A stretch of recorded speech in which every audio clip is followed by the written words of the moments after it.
سلامونه ګرانو قدرمنو کتونکو خالد خان یم او تاسو سره دا وخت د ایډورډز کالج پیښور نه نیغ په نیغه یم. نن موږ دلته موجود یو او دلته د پښتون کلتوري ورځ په مناسبت سره یو خوندوره میله تابع شوې ده.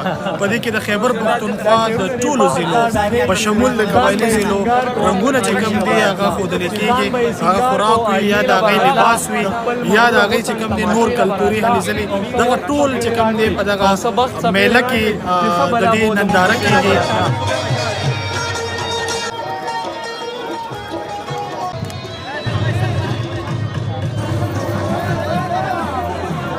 موږ غواړو چې دا مخکې مطلب انټرنیشنل لیول پورې ولاړ شي چې ټولو ته پته ولګي چې دا پښتانه چې دي دا جنګونو والا نه دي، دا ډېر امن والا خلک دي. زموږ کلچر ډېر ښایسته دی. زه خو دا غواړم چې انټرنیشنل لیول باندې داسې شیز ارینج شي چې موږ هغې ته وایي چې زموږ کلچر چې دی ډېر ښایسته دی او موږ خپل پښتانه باندې ډېر فخر کوو.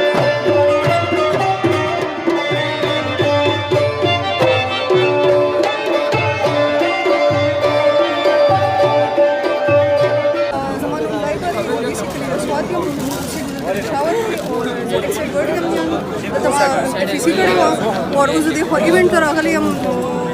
ټول ثقافتونه دي د کلیو په حساب څنګه مردان شو یا چترال شو، د هغوی ثقافت څنګه جراوي ډریسز دي یا د هغوی څنګه خوراک دی، هغې باره کې دلته سټالز لګېدلي وو، خوراک ورکړي، ډریسز ورکې خرڅېده، نور کافي شیزونه ورکې خرڅېده.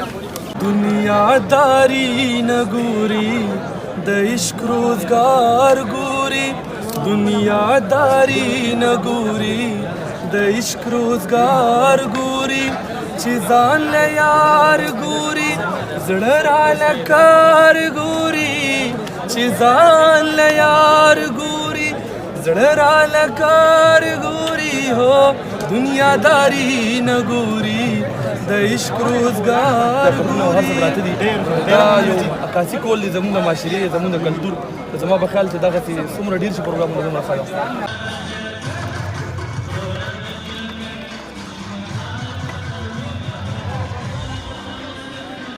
د وجې د کلچر څیزونه ډېر مکس شوي دي او د یو کلچر په بل کلچر باندې اثر هم ډېر زیات شوی دی. نو زما د دې پښتو سوسایټۍ والا ملګرو دا خیال و چې موږ د دې خپل کلچر ریوایو کړو، که څنګه دوباره د هغې احیا وشي او ریوایول وشي، دوباره خلکو ته هغه زاړه روایتي څیزونه ښکاره شي چې کوم د مقصد دی هغه بیسیکلی دا دی چې زموږ دغه سټوډنټان چې کوم د مختلف کلچر سره تعلق ساتي هغوی یو خپل کلچر هغه ریوایو کړي، بل ورسره د هغوی نمایندګي هم په دې یو مکس سوسایټي چې کوم د ایډورډز کالج یو خاصیت دی د هغې په ذریعه باندې هغوی یو بل سره هغه خپلولي، رورولي او هغه څیزونه ریوایو کړي.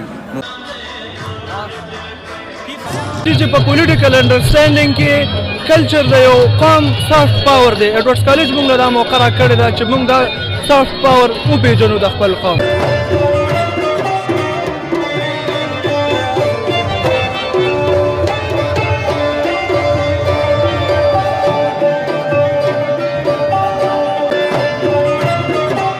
قدرمنو کتونکو تاسو وکتل چې دغه میله کې څه څو خلک څومره دلچسپي اخلي.